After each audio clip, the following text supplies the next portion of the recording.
Olá, pessoal.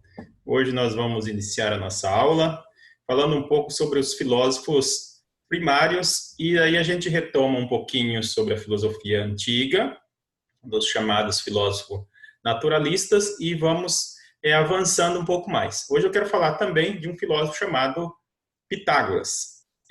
E isso vai fazer com que a gente retome esses conteúdos trabalhados na sala de aula que chamamos até agora as formas de conhecimento ou até mesmo as formas do saber. Nesta aula, o filósofo que a gente trabalha vai ampliar um pouco sobre aquilo que a gente fala, que é o olhar filosófico. O que é esse olhar filosófico? É um olhar mais atento, um olhar mais aprofundado, um olhar investigativo. Nessas concepções aqui, nós temos, então, o filósofo que trata sobre a questão o que é a verdadeira sabedoria, né? O que é essa verdadeira sabedoria? Como conhecemos a verdadeira sabedoria?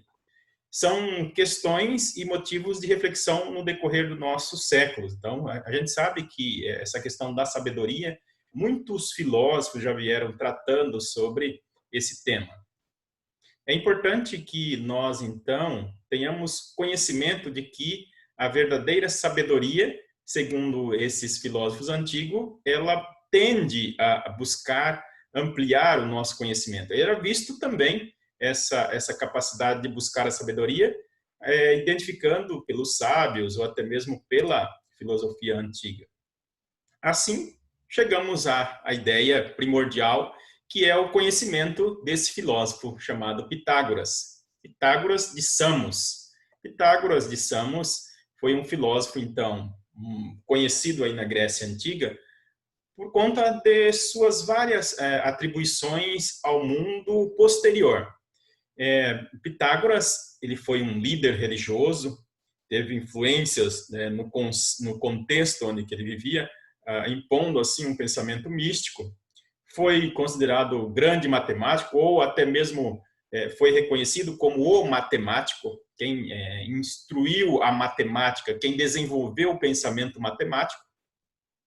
E também como atribuição primordial ali, o filósofo. O Pitágoras foi aluno de Tales de Mileto. Tales de Mileto, que é o filósofo primário aí, se a gente entende da filosofia naturalistas, podemos ter essa garantia de entender que o Pitágoras ele vai buscar essa fonte no conhecimento matemático em seu professor Tales de Mileto. O Pitágoras também teve assim uma boa participação no que a gente fala de uma filosofia antiga. A gente vê que ele teve essa influência no mundo grego e até mesmo aquilo que era colocado fora do contexto filosófico era chamado uma filosofia que não detinha o conhecimento da natureza. E o Pitágoras parte desse princípio da filosofia da natureza. As mulheres, que não era vista na Grécia Antiga como figura importante, o Tales de Mileto já punha aqui na filosofia antiga essa importância, e o Pitágoras, então, ao casar-se com a Teamo, ela torna-se uma mulher, quem sabe pode até ser mesmo, né, a primeira mulher a ter essa proximidade com a matemática. Não só a proximidade, mas esse domínio dos conceitos da matemática no período da filosofia antiga, lá no começo com os pré-socráticos. Então, essa esposa, e ela se faz uma referência dela também, tendo esse domínio dos conhecimentos da matemática. O nosso filósofo Pitágoras, ele é considerado aqui, então, o primeiro filósofo ou até mesmo o filósofo matemático. E nesse conceito, a gente entende que ele teve essa participação por conta de estar inserido em um ambiente em que o conhecimento é muito importante, que é a Grécia. Nos anos aí de 1570, o Pitágoras se faz presente nesse período onde que ele ingressa no meio social, no meio econômico, no meio acadêmico, e ele tem uma perspectiva mais religiosa, mais mística. Então, portanto, ele consegue muito novo ter acesso a conhecimentos filosóficos e conhecimentos científicos.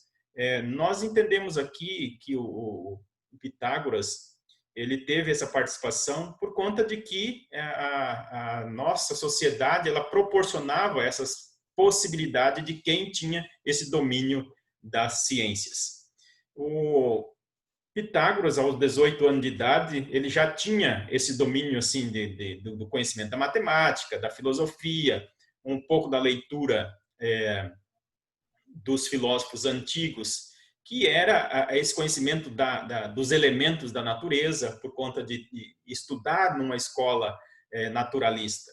E ele já começou a desenvolver alguns estudos sobre a astronomia, e entendendo já, veja que lá no período do século V a.C., já se propunha uma ideia dessa ideia de que a Terra era esférica e suspenso no espaço, por conta de que eles tiveram muito acesso a esta relação do meio naturalista.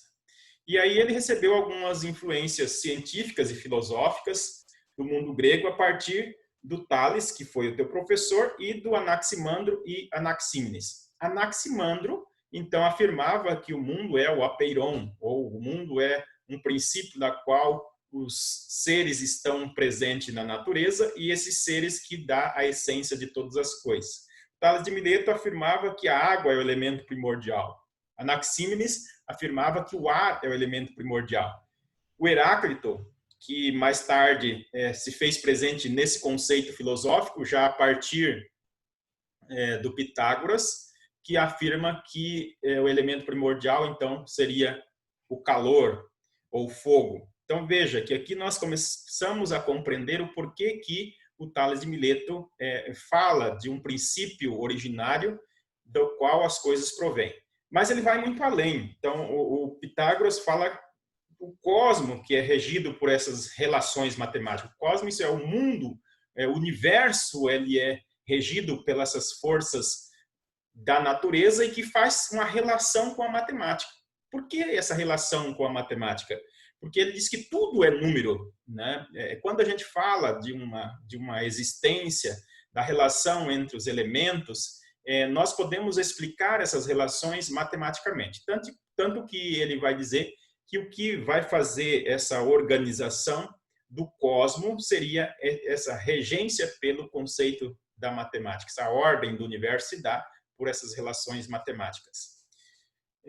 A partir daqui, a gente percebe assim que o Tales, então, desenvolveu uma teoria chamada Teorema de Pitágoras, e que mais tarde ele fala desse Teorema de Pitágoras, apontando algumas questões aqui para demonstrar como que é esse Teorema de Pitágoras, qual é essa importância. Entre estes, o mais importante, que ele fala que os números seria o número triangular, que é o número 10, que forma esse teorema. Então, ele chamava isso de tetra, e em português significa tetrada. Em número, era visto como o número místico, esse número 1, né? O primeiro número, é o número místico. E uma vez que continuava os 4 elementos. Então, a junção disso nos dá o número primordial, o número perfeito, seria o número 10. Essa junção dos números servia de uma representação para completar assim um topo, o número essencial. Como que ele coloca? Então, a gente começaria aqui apontando que esse triângulo, né, referencia ao número 1, aqui é o número 2, que seria as duas partes, o 3, que seria a terceira parte, e o 4, que seria a quarta parte, formando o triângulo, que somando esses 4 primeiros números, nós chegaríamos ao número perfeito, que é o número 10. Então, o nosso filósofo Pitágoras, ele teve essa compreensão da realidade. Isso porque no Teorema de Pitágoras tenta explicar esses ângulos perfeitos. Uma das coisas que o Pitágoras vem demonstrando é a importância da matemática na vida e na existência de uma sociedade. A matemática, então, ela, segundo o Pitágoras, ela surgiu com uma ideia de mostrar que o ser humano precisa desta relação com o universo, precisa dessa contemplação entre os quatro elementos, água, ar, terra e fogo. Então, segundo ele, existe, no entanto, indícios de que o chamado Teorema de Pitágoras era conhecido já bem antes da filosofia pré-socrática, pelos babilônicos. E a gente, quando fala dos babilônicos, nós estamos falando de 1.600 anos antes de Cristo. E mais tarde também ele afirma que essa ideia de provar ou de entender o universo justamente trouxe uma informação importante, que é a medida do tempo. O que antes o tempo se media a partir da lua, do sol, do nascer, do pôr do sol, para marcar o tempo. Então, aqui, com o número, Pitágoras dá essa primeira possibilidade de compreensão que se torna universal. E essa universalidade do termo nos traz algumas vantagens, de medir o tempo numericamente, inclusive aqui a ideia de medir o tempo enquanto hora, minutos, segundos, né? Depois também a ideia de medir ângulo, 60, 120, 180, 360, essa ideia de medir a questão do tempo e do grau. Pitágoras também, para chegar a esses conhecimentos, não é uma pesquisa simples, mas é uma pesquisa que trouxe ao longo dos tempos. Então, a gente percebe que Pitágoras ele foi um filósofo que viajou muito pelo Egito, pela Babilônia, Síria, a Fenícia, a Índia, a Pérsia, e lá ele conheceu muitas pessoas importantes, que fez com que ele crescesse enquanto sujeito, enquanto ciência, enquanto pensamento. Um desses que a gente conhece aqui é o Tales de Mileto, claro, no qual ele estudou. Tem também uma figura religiosa, o Buda, Confúcio, e outros pensadores assim muito importantes da época em que ele estava vivenciando e que eram figuras importantes e respeitadas. Então, o Pitágoras teve essa influência religiosa, científica, e isso foi trazendo grandes contribuições para o pensamento pitagórico. Tanto que depois o Pitágoras funda uma escola que essa escola mais tarde tem o nome de Escola Pitagórica. Essa escola pitagórica, então, ela é simbolizada por essa figura importante que as pessoas depois, mais tarde, atribuíram isso também ao pensamento matemático, né? Eu coloquei aqui o símbolo do lado para que vocês possam observar. Então, segundo os pitagoristas, né, que é os seguidores de Pitágoras, essa essência, que é o princípio fundamental da forma de todas as coisas, é o número. Então, os pitagóricos não distinguem a forma, lei e substância, mas considerando o número como esse elo entre eles e os elementos. E para esta escola existia, então, aquilo que eu afirmava lá no começo do vídeo, que seriam os 4 elementos da natureza. E esses 4 elementos, então, juntando, nós formaríamos o grau máximo, que seria os 4 elementos em si, produzindo vida e produzindo a natureza. Isso trouxe um campo de conhecimento que é a física, e depois a gente percebe que dá princípios à matemática, né? Esse símbolo aqui que a gente vê do lado, então, é o pentagrama, que foi atribuído à matemática para que a gente possa depois ampliar vários conhecimentos e vários saberes. O que ficou aqui do Pitágoras? Algumas ideias importantes. Claro que, assim como outros filósofos também, é importante notarmos que pouco escrito se deixou, pouco escrito se tem. Então, outros filósofos mais tarde que foram escrevendo sobre Pitágoras para que eles pudessem tornar-se conhecidos. Então, uma das frases assim que ficou muito conhecida, atribuída a Pitágoras, é: educai as crianças e não será preciso punir os adultos. Por quê? Porque ele acreditava que a educação era fundamental na fase da infância. Para que eu possa desenvolver uma capacidade intelectual, eu preciso investir nesse conceito fundamental, que é a questão da educação na infância. Outra frase também é: o que fala, semeia, o que escuta, recolhe. Essa também é uma importante frase do Pitágoras, que demonstra esta relação com aquilo que se fala e aquilo que se faz, né? A prática, juntamente com a teoria, tem que estar atribuída uma coisa com a outra. Então, esta relação que é fundamental no pensamento pitagórico.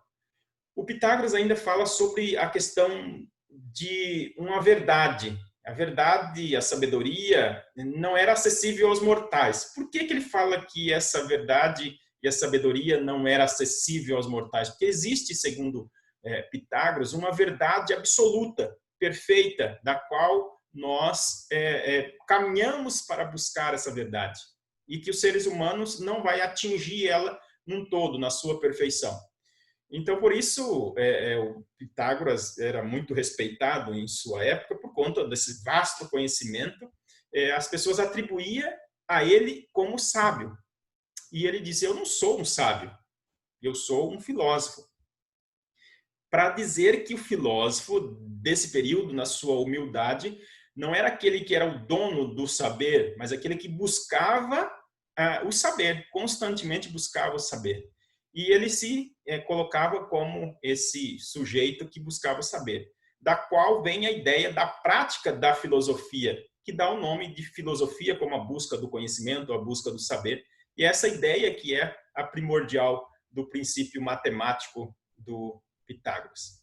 E a gente percebe assim que na antiguidade ainda, muitos deles já concluíram que um sábio não seria dotado apenas de grandes conhecimentos, mas de umas coisas fundamentais. Para ser um grande filósofo, ou para ser aquele que busca o conhecimento, é necessário, então, da simplicidade, do autocontrole, da independência, coragem e a disposição. Esses são princípios básicos de quem busca o conhecimento, segundo o Pitágoras. Aí vem a frase famosa do Pitágoras, então, que se atribui a Pitágoras: eu não sou sábio, mas sou um filósofo, aquele que busca o conhecimento. Esse é o filósofo Pitágoras de Samos. Vocês, então, terão aqui uma atividade para fazer em casa, lá na página 16. Então, a partir de agora, vocês podem pegar o material de vocês e lá na página 6, então, fazer o tema de filosofia. Até a próxima aula.